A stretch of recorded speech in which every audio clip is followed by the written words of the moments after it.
Okay, so here we are live once again with another Masters Universe Origins unboxing, and this is Masters Universe X Thundercats Panthro. Panthro was always my favorite of the Thundercats, and that will bring this little series to a close. This is the last of the Masters Universe X Thundercats that I've got to open up for a while. Not to mention the last, just Masters Universe in general. Got no more Origins, got no more Masterverse. So I guess we're going to go back to Teenage Mutant Ninja Turtles on the next episode, because I did get this little guy. So we're going to go ahead and open him up. So, and I know some of you out there who are familiar with the show are probably thinking to yourself, don't you already have all the four original NECA Ninja Turtle figures? Well, we'll get to that story when we get to it. I already told a little bit about it before, so we'll we'll get into all that on the next episode. But Panthro, I've been looking forward to opening him up for a while, and unfortunately, it seems like that's going to be the last of our Thundercats characters for a while, since the next wave is going to be all repaints, and the only one of those I was really interested in was Panthro Man. There is a repaint of Panthro and a repaint of Lion-O, but I didn't really consider those to be necessary purchases, so I'm probably not going to get them. Bobby Wallet is here and says, have you ever looked into doing an intro for your videos or streams, because you still have a blacked out every once in a while? And is it blacked out right now? Is it blacked out right now? I've looked into it, but apparently that's something that you have to pay StreamYard money for, and I don't want to do that because I'm cheap. So they want you to pay like a large amount of money up front to do that. And if it was something where it's like I could pay like $10 a month, that'd be one thing. $20 a month, that'd be something else. Just came in as you were reading my message. Well, that's just unfortunate then. Apparently it happens when I'm not checking for it, and I'm not checking for it right now because I've got my phone plugged into charge because it was kind of low on charge. So got the nunchucks here. I had to one rubber tab holding them in, and they got a plastic chain in between them, very long chain, but I'm pretty sure that's how his chucks were on the show too. And you can see they've got little panther paws on either end of them, and one does heat and one does cold, if I remember correctly. And then we had this weird little mask. Well, we'll talk more about that in a minute. And some other accessories, which look pretty cool to me, but we're going to have to get them opened up. And I don't know, maybe I will wind up buying an extra Panthro just so I can steal these accessories away for Man-at-Arms. I think these will probably make some pretty good Man-at-Arms accessories, but you'll see what I'm talking about once I get it opened up. All right, so we got rubber tabs on either one of his ankles. Rubber tabs are on the elbows, but I already got those. Or at least I already got this one. And there's a rubber tab over here. I got that one. So there's rubber tabs holding in his extra set of boots, but we'll get to that in just a moment. Most of these Thundercats figures have had the furry boot piece on there, and I hadn't bothered to switch out the like with Tigra. See, he had his more standard boot piece as a separate piece, and Chitara had her more standard boot piece as a second piece. But for whatever reason, Panthro has his regular boot pieces on the figure, and his furry boot pieces are separate. Go figure. So, but I'm not going to bother to punch the rubber tabs on those because I can just pull those out. But you can see that he's got blue boots with white fur trim and some brown straps. And then one last rubber tab holding in this flail. All right. So looking at the back of the package, and he did come with a comic book, but I've already read that comic book, so we're not going to read it again. Plug mace into arm. Yeah, it looks like that's all. It doesn't say anything about plugging the axe into his arm, but he's got an axe. So he's got a few different weapons here. He's got this, which looks like it can only plug into the arm piece that they mentioned before, and the nunchucks, which of course are the classic the traditional Panthro weapon and this axe. Now you can see this axe has the same sort of plug on it, the same sort of socket, I should say, that's going to fit onto this plug on the arm piece. So, and it basically, it was already on the figure when I took it out of the package. And you can see it kind of clamps onto his arm, and he grabs a hold of this handle, and that's how he holds it. But can a standard Masters Universe figure hold this? I know Panthro is quite a bit larger. Do I have around here a Man-at-Arms figure? Because I thought I had one somewhere around here, but I might have carried him off somewhere. I don't see him around. So for now, let's just use Thunder Punch He-Man because he's handy. So, and it is made to go on the, they had it on the left hand, but it looks like it could go on either hand. But let's go ahead and we'll put it on his left hand. We'll put it on He-Man's left hand. And it is kind of rubbery enough that you can get it to bend around the figure's arm. And if we can get it to fit into the figure's hand, I think the handle might be a little bit thicker. But yeah, you can get a standard Masters Universe figure to hold this. So there we go.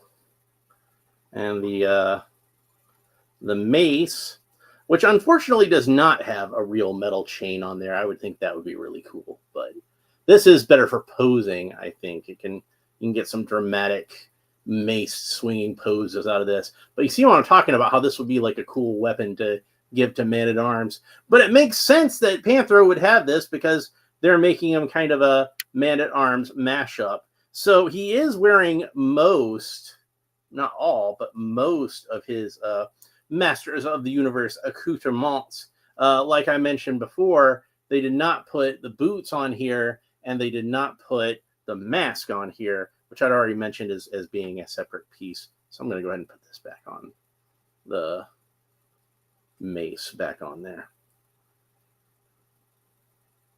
And like Tigra, I prefer him in his. I think I'm going to prefer him. I think I'm going to prefer him anyway in his more classic Thundercats regalia.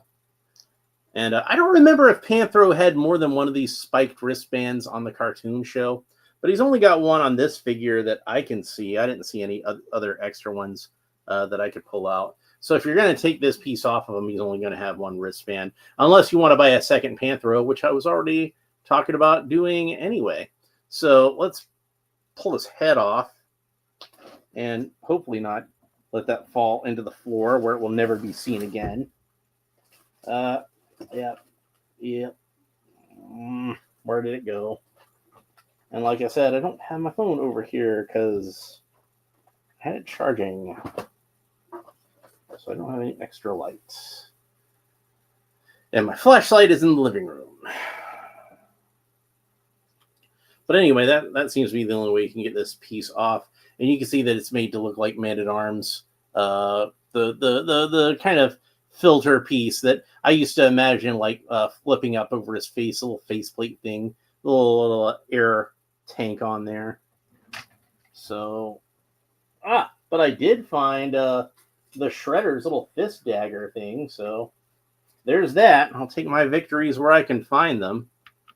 So it's always nice when you're looking for something and you start finding other stuff that you lost previously. Just trying to find the thing that I dropped.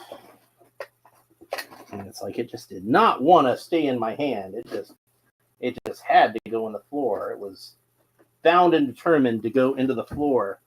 Oh, hey, look, I found Tigra's mask too. Only I could find the Panthro head, or Panthro head, or yeah, Panthro. Panthro. There, I said it right. Okay. Geez. There's the Faker He-Man head.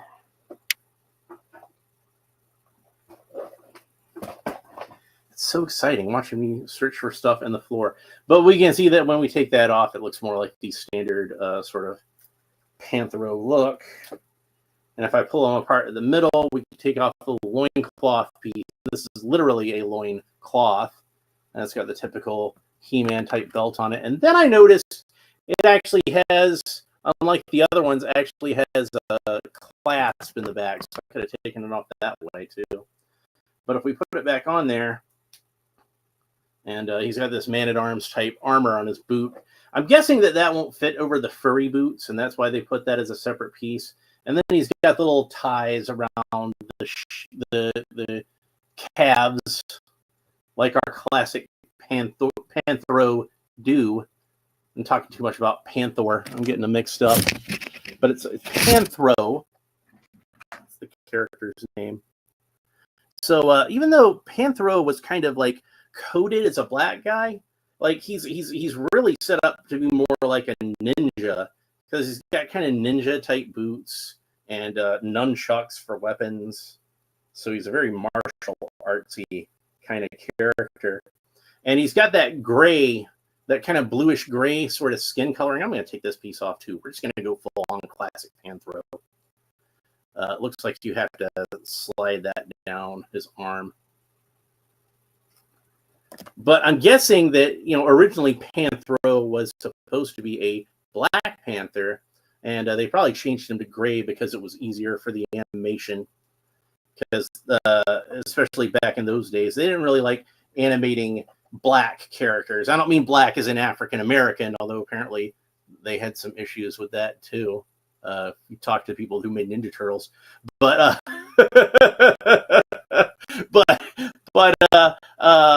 I mean, like in terms of like actually like wearing a black costume, like Dracula here has a black costume, and usually if a character had a black costume, they would color it like gray or blue. Like think about Snake Eyes on G.I. Joe, and how on the old G.I. Joe cartoon they usually colored his outfit as being blue or gray or bluish gray, depending on how they were coloring him on that episode. It doesn't seem like they were very consistent a lot of the times.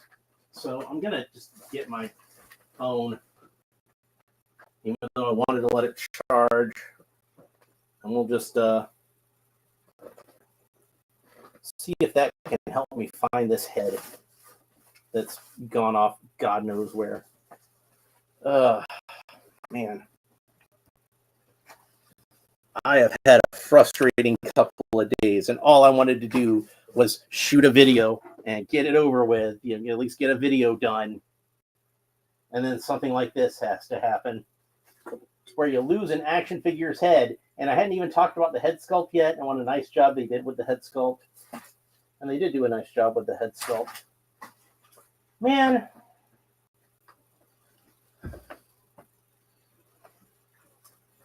Life's what happens when you're busy making other plans, isn't it? It really is true. Well, I don't know where it could have gone. So I've got a Panthro that's missing a head. It bounced off God knows where. That is just a shame. So it's not in this little caddy, is it? All this other stuff in there. It's not in the box that's underneath the desk, and I don't know where else it could have gone.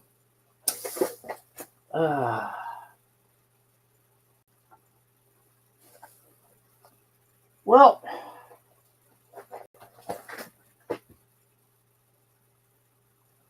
I guess we'll just move on and talk about the figure without a head. How about that? All right.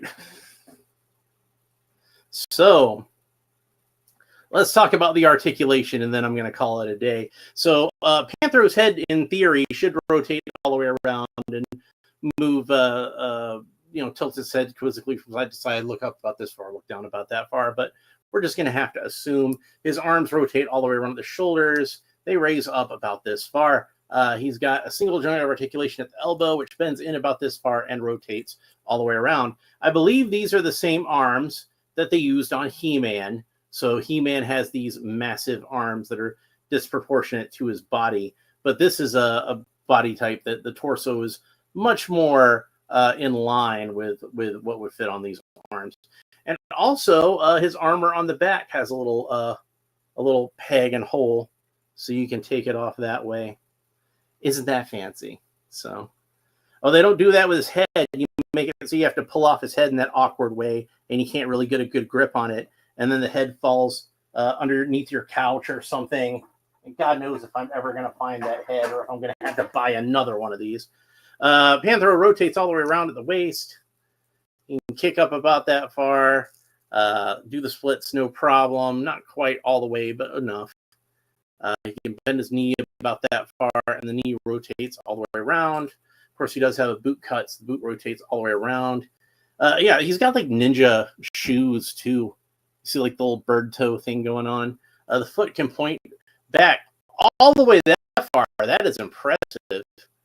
Move forward that far, and then that rotates all the way around. Max Games and Toys is here and says, "Who says Motu?" Alan, friend, that's me.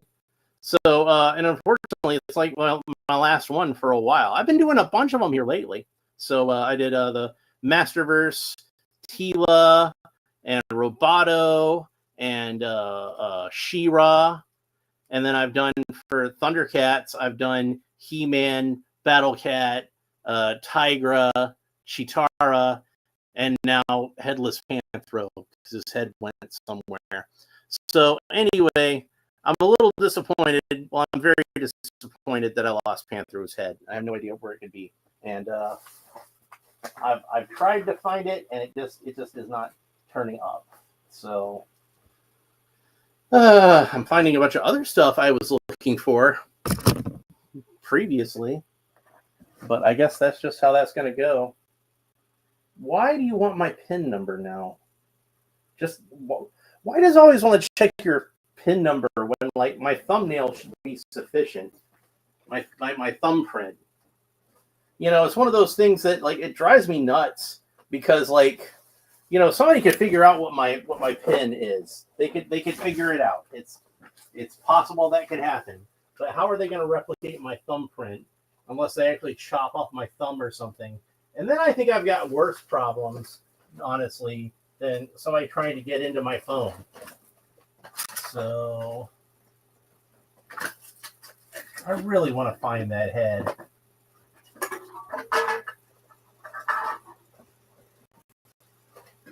But it doesn't look like I'm going to. How very disappointing.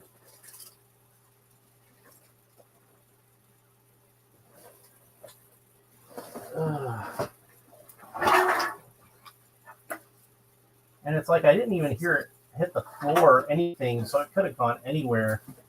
I have no clue. Absolutely none as to where it could have gone. Well.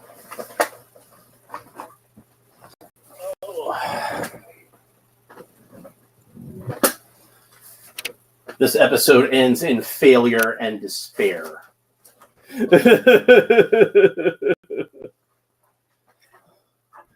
Well, sorry, folks. I wish I could have had a happier ending for you, but that's the ending that we got. We got an action figure that lost his head, and I have no idea where it is. So I'm just going to call it a day. I need to have a nap. I got to get to work in a little bit. So, but thanks for watching anyway. I'm sorry. I'm sorry I didn't have a better episode for you today, but I guess nothing can go my way at all right now. Anyway, next episode, I'm going to be back with some Teenage Mutant Ninja Turtles again. We've been doing a lot of Ninja Turtles lately, and I'm going to open up this bad boy.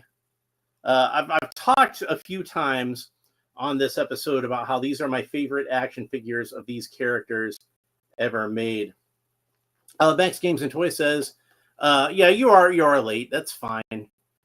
But yeah, I do really like the Thundercats figures. I'd like it better if I didn't lose Panthro's head. But whatever. Anyway, but yeah, next episode. Yeah, this is, well, kind of. It's got a NECA logo on it. We're going to talk about that in the next episode. I'll give you a hint as to whether or not this is an official NECA, though. Look at the color of his mask. You'll notice he does not have a red mask. Notice the photograph of the boys here. None of them have red masks except Raphael. Leonardo's in blue, Donatello's in purple, Michelangelo's in orange. Why is that? We're going to find out on the next episode. But yeah, this is at least